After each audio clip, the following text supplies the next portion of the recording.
moi boas, leendo con curiosidade as advertencias ou consellos ou precaucións que dá un artesán de pito galego para facer a diferencia entre a digitación da gaita e a digitación do pito galego,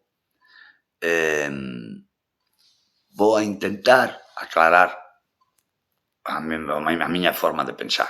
Non é máis, non teño pensado facer cátedra, pero sí a miña forma de pensar. Primeiro, diferencias entre unha flauta barroca e unha flauta de digitación alemana ou inglesa. Unha flauta barroca vamos a diferenciar sobre todo nestes dobles furados. Isto é unha flauta barroca. E esta sería unha flauta de digitación inglesa ou alemana. A diferencia está nestes furados e no cuarto furado, no furado cuarto. Vale? Básicamente. E entre as advertencias ou consellos para tocar o pito galego son, sobre todo, o mi bemol, que en vez de facelo con tranquilla hai que facelo con medio furado, en vez de facelo con tranquilla hai que facelo con medio furado, e o do alto, que hai que facelo aberto. Vale? Por que hai que facer o do alto aberto? Pois hai que facelo aberto porque se o damos pechado dá moito máis alto.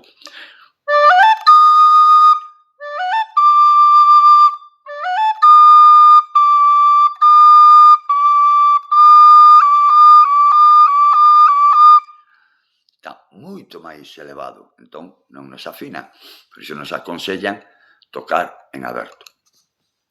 Ben,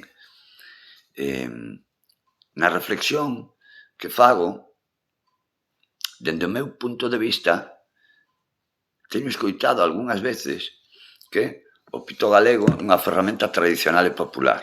Eu sinto discrepar, nin popular nin tradicional, porque pola miña experiencia, eu nos anos 80 empezaba a tocar a gaita e eu na miña vida tal vin, eu non miraba isto nos anos 80. Empecei a ver nos anos 90.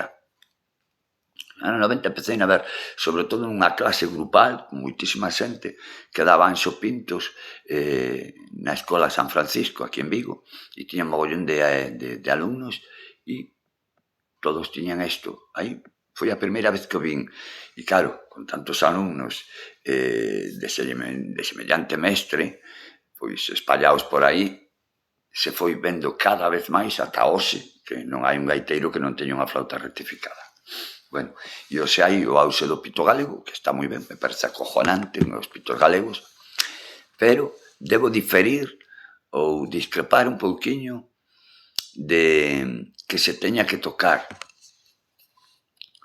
sin tranquilla e o do alto aberto. Mirade.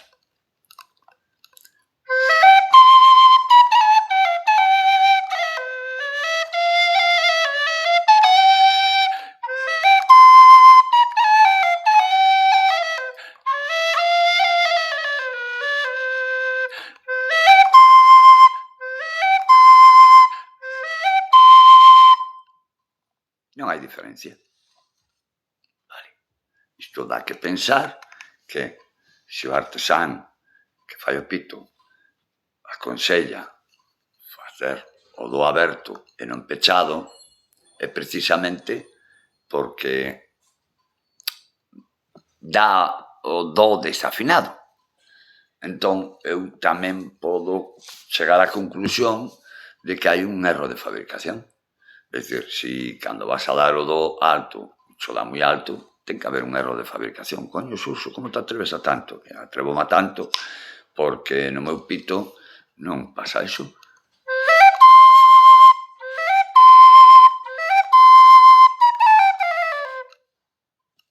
Vale. Logo, con respecto ao mi bemol, eu non lle meto un doble furado, porque non o preciso.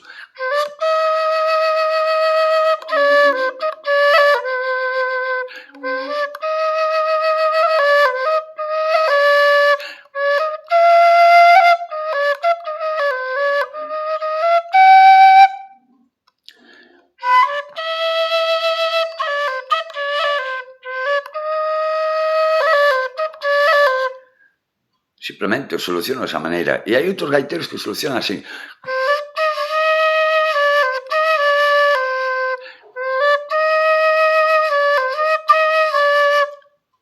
Todo está na práctica en o que fagamos.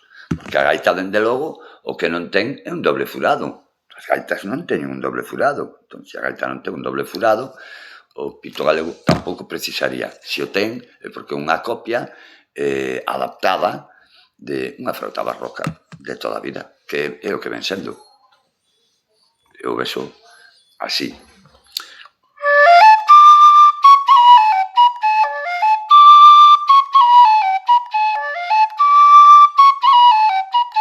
Vale, por que nunha frauta barroca rectificada podo tocar pechado?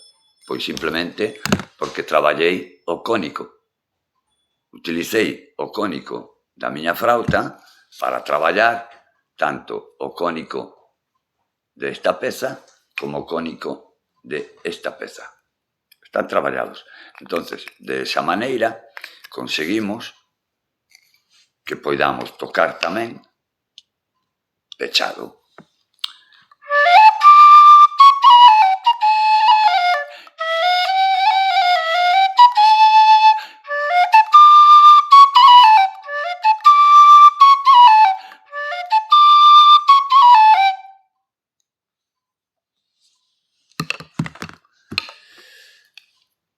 Muy bien, me encanta, ferramenta bárbara.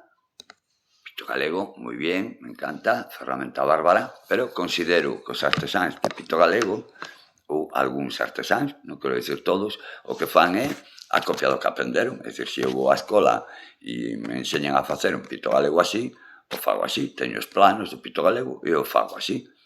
Pero claro, se no propio escola o pito galego ten unha diferencia e é que non podemos tocar pechado, é que estamos facendo a mesma copia, polo tanto, os pitos galegos que estamos facendo non podemos tocar os pechados porque a construción é errónea. É unha construción, pero é unha flauta barroca. E a forma de tocar e de disitar debe ser a mesma que dunha flauta. Polo tanto, a octava dáse aberta. Pero na gaita non, tamén tocamos pechado. Por lo tanto, temos que traballar os cónicos para poder conseguir que a octava poidámola facer pechada e aberta.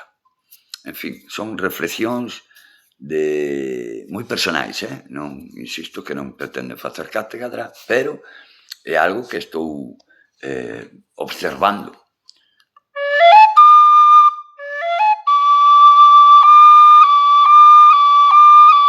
Esta flauta non lle toquei.